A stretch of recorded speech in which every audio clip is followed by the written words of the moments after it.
प्यायले दादा असेल, धनंजय डीपी दादा ते माझा लय जीवलग दोस्त आहे बरं का. वालशात आहे आमच्या बिग बॉस मध्ये, वालशात आहे वाटलं ना, त्यांनी पण आम्हाला शिकवलं. मग सगळ्यात मला बघाली वाटलं सगळ्यात आमचा मग घनश्याम दलोडे. घनश्याम दलोड्याला बघता ना तुम्ही. तर राम राम मंडळी, कसे आहात? मजेत ना? आशा करतो की तुम्ही खूप मजेत असाल, समाधानीही असाल. तर मंडळी, झाली का दिवाळी?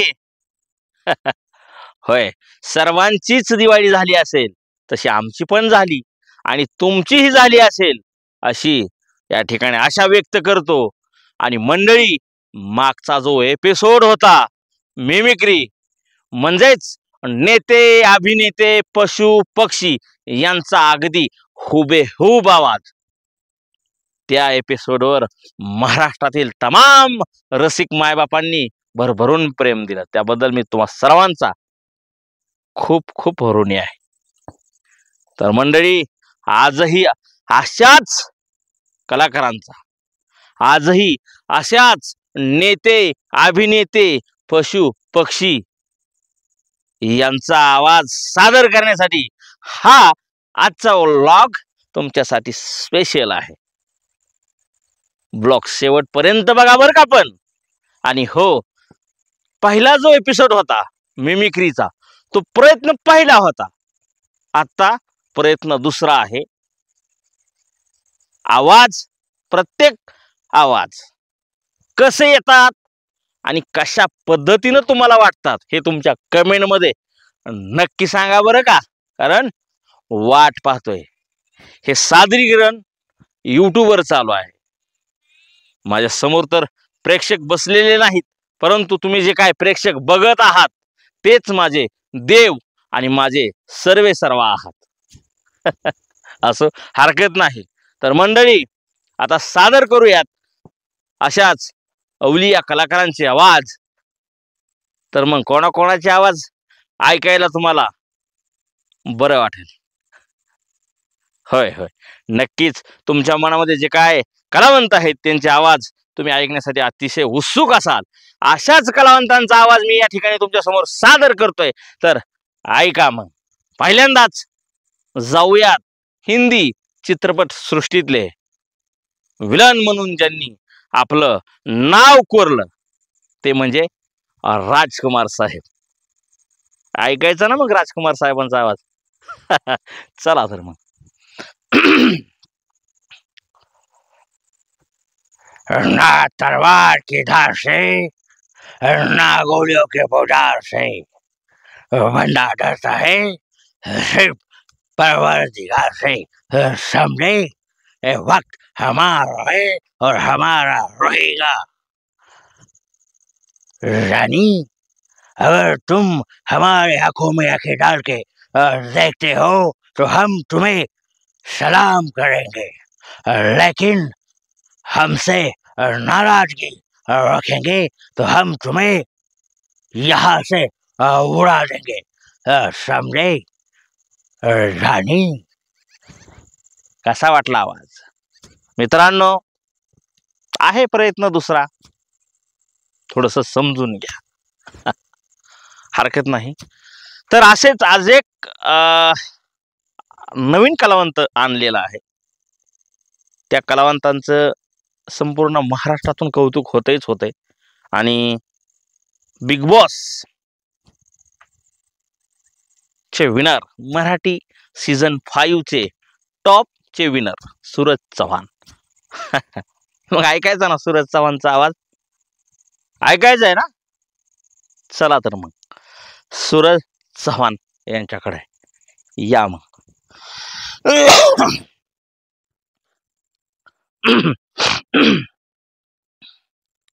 सगळ्यांना माझा नमस्कार. मला माणसांना सगळ्या पब्लिकला माझा नमस्कार. मला महाराष्ट्रात सगळ्या पब्लिकनं फिल्म केलं. मराठी माणसावर फिल्म काढावं सगळ्यांचं म्हणणं होतं. पण मी सगळ्यांना सांगतो, महाराष्ट्रातला सगळ्यात बेस्ट कलाकार मी जरी नसलो तरी सगळं ऐका, माझं सगळ्यांनी ऐकून घ्यायचं बरं का. मला सांगायला फक्त मला थोडं बोलता येत नाही बरं का. गावाकडला आहे व मी, मला त्याच्यामुळे थोडं थोडं थोडं बोलता येत नाही. पण मी आज सगळ्यांना सांगतो बरं का, मला बोलायला आता शिकवलं, सगळ्यांनी शिकवलं बरं का. प्याली दादा असेल, धनंजय डीपी दादा तर माझा लय जीवलग दोस्त आहे बरं का. वालशात आहे आमच्या, बिग बॉस मध्ये वालशात आहे वाटतं ना, त्यांनी पण आम्हाला शिकवलं. मग सगळ्यात मला भारी वाटला सगळ्यात आमचा मग घनश्याम दलोडे. घनश्याम दलोड्याला बघताना तुम्ही बघितलंच पाहिजे लाव, माझा चिगली दोस्त आहे लाव घनश्याम दलोडे. माझ्या चिवय लात नव्हता लावू, मला सगळ्यांना म्हणायचं सुलत तू जेव बोल का, पोट बोलून जेव. मला तो वाचात द्यायचा, अंडी द्यायचा, सगळी तलून अंडी द्यायचं मला. मला एवढं भारी वाटायचं ना. मला बिग बॉस मध्ये जानवी, प्याली दादा, दीपी दादा, अजून सगळ्यांना काय ना त्यांचं बोल, ते मला काय आठवणच लाव मला. आता 2-3 महिने झालं लाव बिग बॉस झाल्यानं, मला काय आठवायचं लाव, काय मला कळणार. तर मग आठवलं, मला आठवलं बरं का. मला सगळ्यांना सांगायचं बरं का, मला दोस्त ती आठवत नव्हतं ना, वैभव माझा लय दोस्त होता पॅटर्न, सांगलाम जाता. अजून मला सगळ्यांनी बोलून फिल्म दिलं. माझं सगळ्यात मोठं देव कोण होतं बरं का, सगळ्यांना सांगतो तुम्हाला. माझं सगळ्यात मोठं देव म्हणजे माझं पब्लिक फॅन मंडळी. माझं फॅन म्हणजे माझं देव होतं. आणि माझ्या देवांना मी कधीच नालाच केलंच नाही. माझ्या देवांना जर नालाच कुणी केलं, मी पण नालाच करणार नाही. जर का कुणी केलं तर मग माझ्यासारखा वाईट नाही. मग तुम्हाला सांगतो, गोली घेत टापाटप गोली घेत आपल्याकडे गोल्यात त्या सगळ्यांना सांगतोय बरं का. माझ्यावर फिल्म काढताय ना तुम्ही, फिल्म कळतच ना. आणि मला त्याची टोपी मिळवून दिली बिग बॉसची, त्याच्याबद्दल तुमचं सगळ्यांचं मनापासून धन्यवाद बोल का मंडळी, धन्यवाद. तर हा होते सूरज चव्हाण. मंडळी पहिल्यांदाच आहे, समजून जा. आणि हो, प्रत्येक आवाज झाला की कमेंट कराय मात्र विसरू नका हो, कारण तुमची शाबासकीची थाप हे आमच्यासाठी मोठं कौतुकास्पद बक्षीस आहे. ढांढाळान. चला तर मग पुढच्या कलावंतांचा आवाज तुमच्या समोर सादर करतोय, तर या मग.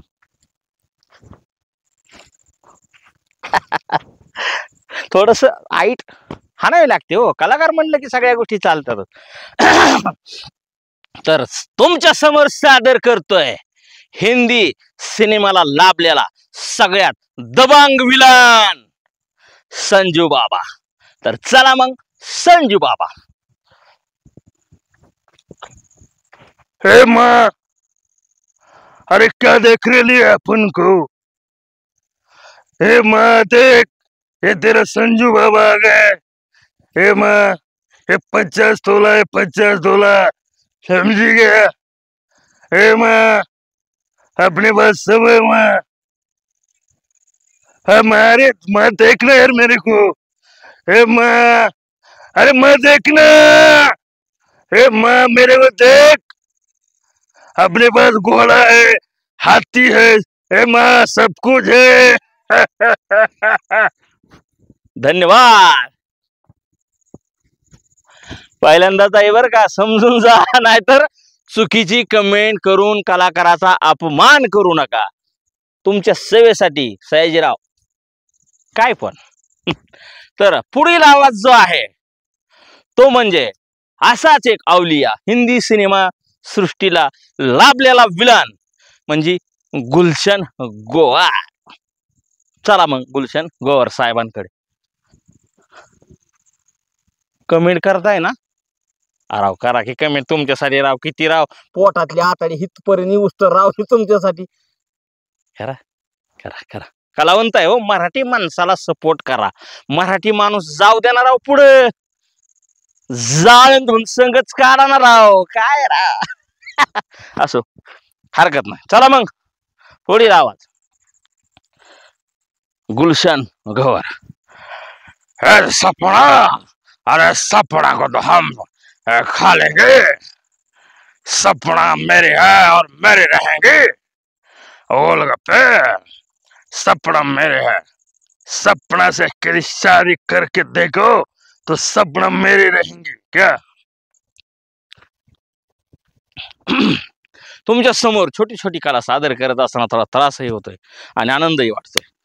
तर चला मग मंडळी, आता आपल्या असेच हिंदी सिनेमा सृष्टीला लाभलेले बिग बी अमिताभ बच्चन, त्यांचा आवाज मी थोडासा काढण्याचा प्रयत्न करतो. आवाज पहिल्यांदाच काढतोय बरं का. हळूहळू हळू जी कला आहे ते आजपासून ठरवलंय. आजपासून म्हणजे मागच्याच एपिसोड पासून ठरवलंय की मनसोक्त जगायचं. हे तर ना कोणी देतं ना कोणी घेतं, आपल्यालाच करायचं आपल्यालाच भरायचं. त्यामुळे हा काय म्हणतोय तो काय म्हणतोय ह्याच्याकडे मी फारसं लक्ष देणं बंद केलंय. आपली लाईफ आहे, स्वतःची लाईफ स्वतःच्या धुंदीत जगायला पाहिजे माणसाने, म्हणूनच धुंदीत जगतोय. आणि जी काय राहिलेली कला आहे, अहो वयाची 35वी चालू आहे, अजून काय 20 वर्ष जगलं माणूस नाही तर मग जे काय आहे ते ओतून काढतोय तुमच्या समोर. आणि तुमचा प्रतिसाद हा नेहमी माझ्यासाठी एक मोटिवेशनल राहील, माझ्यासाठी एक शेवासकीची थाप राहील, माझ्यासाठी एक तुमचा आवाज राहील. तर चला मग बच्चन साहब, अरे यार अरे भाई साहब, अरे रोको रोको रोको रोको, स्किप मत करो भैया, स्किप मत करो. अरे हम आपको आवाज सुनाने जा रहे हैं. अरे यार थोड़ा सब्र करो यार, आवाज सुनाएंगे, जरूर सुनाएंगे. अरे ऐसा कोई थोड़ी होता है, मैं आवाज नहीं सुनाऊँ आप चले जाए, ऐसा नहीं होता यार. अरे स्वागत करते हैं हम भैया जी आपका हमारे चैनल में, जिसका नाम है कौन बनेगा करोड़पति. अरे कौन बनेगा करोड़पति में आप सभी का स्वागत है भैया. तालियां तो बजाओ यार, तालियां बजाओ. लेकिन आप तालियां नहीं बजाते तो हम काहे आपको सुनाते हैं, नहीं ना? तो तालियां बजाओ भाई साहब. अगर आप तालियां नहीं बजाओगे तो ये खेल, ये शो कौन देखेगा भाई साहब. और हम सभी को अभी याद करते हैं, नाम है विजय दीनानाथ चौहान. आय नाम है विजय दीनानाथ चौहान. और हमारा गाँव है मांडवा. आवाज अगर पसंद आए भाई साहब तो आवाज को यार थोड़ा सा लाइक तो करो यार, लाइक तो बनता है. आज और हमारे यार इसको बताओ यार, आवाज को लाइक तो बनता है ना. आवाज लाइक सब्सक्राइब चैनल पे कर दो यार. नमस्ते. धन्यवाद धन्यवाद. तर मंडळी, असेच काय मोडके तोडके चाव म्याव करून आपलं पोट भरायचं असतं म्हणतात ना कलावंताने, तेच करण्याचा प्रयत्न आहे. आणि हो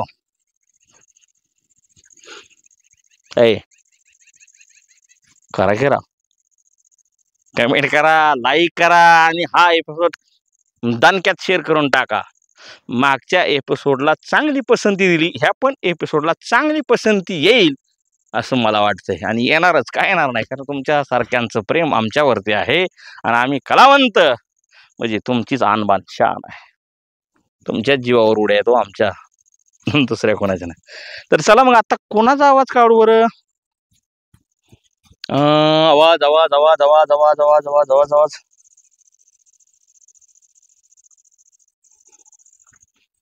थोडं कार्टून कडे यायचं का, थोडं कार्टून कडे जाऊ ना, कारण कार्टून म्हणजे काय सगळ्यांचा आवाज.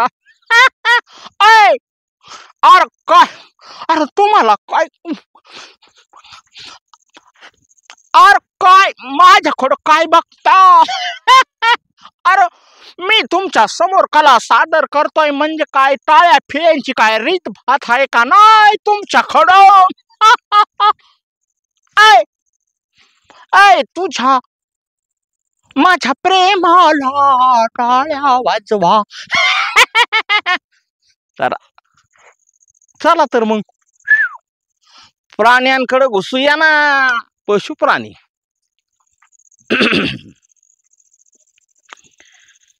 आता पशु प्राणी म्हणलं की कोण घ्यावं बरं पहिल्यांदा, कारण कुत्रा महागच आवाज काढला होता. चला काढू काहीतरी. चला चला चला जायचं मला कला सादर करायला. तर चला मग मंडळी, तुमच्या समोर सादर करतोय कुत्रा.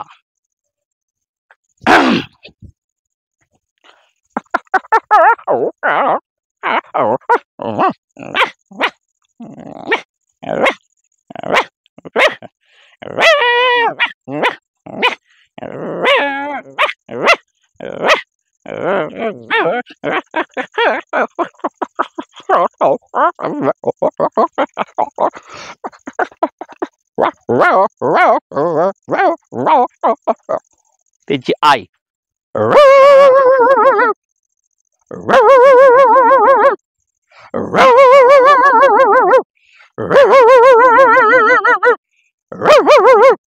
त्याचा बाप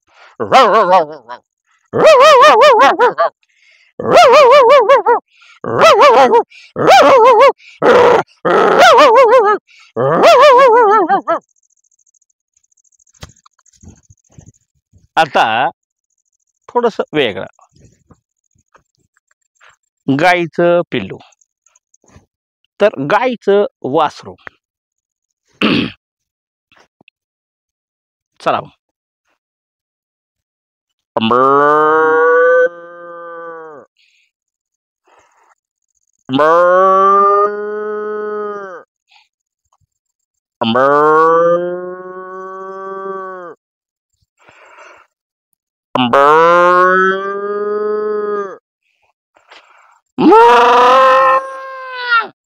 गाईची पिल्लाची आई.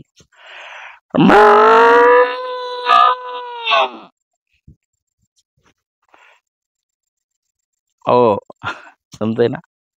तर चला मग आता ओय ओय ओय ओय ओय ओय ओय ओय ओय ओय ओय ओय ओय ओय ओय.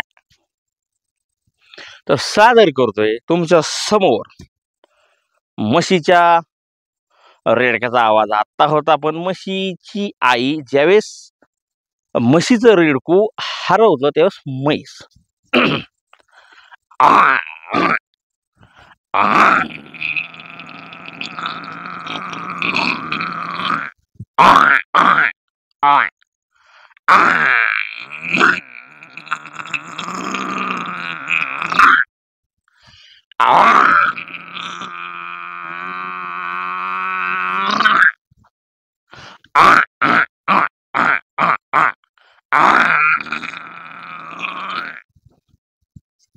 तर आवाज कसे वाटतात तुम्ही सांगताय ना कमेंट मध्ये.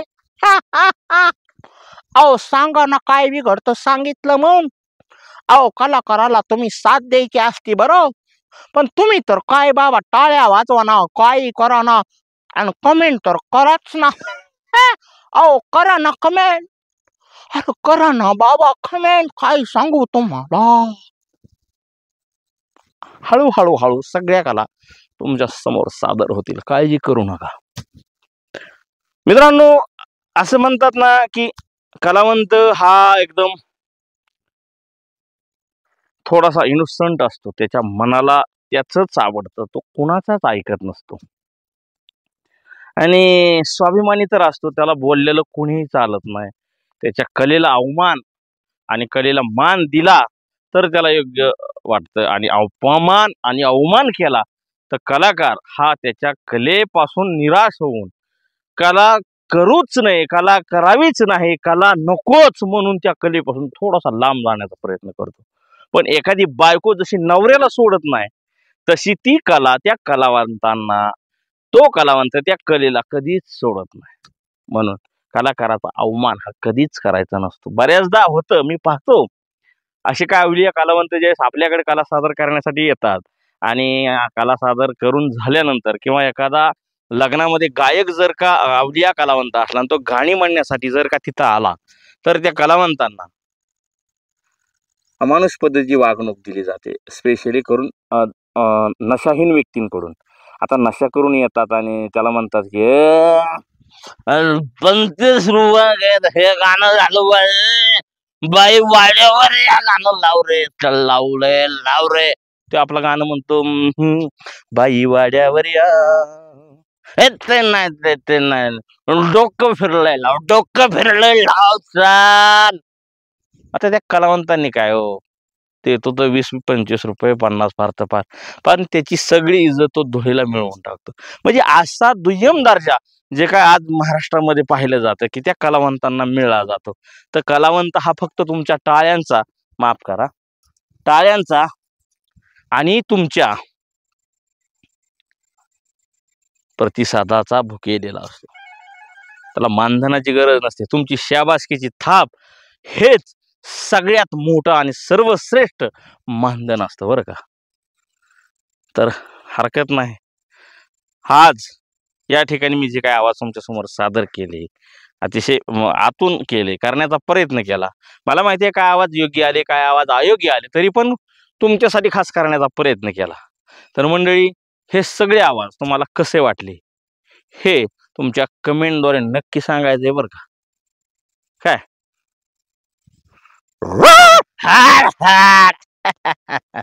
तर नक्की सांगायचंय बरं का, नक्की सांगा. वाट पाहतो मी तुमच्या कमेंटची, लाईकची आणि सबस्क्राईबची. आणि हो, तुम्ही तुमच्यापैकी कुणी जर या चॅनलवर नवीन असाल तर सबस्क्राईब करायला विसरू नका बरं का. सबस्क्राईब तो बांधताय ना भाई. तर येऊ का मग? हो येऊ का? धन्यवाद.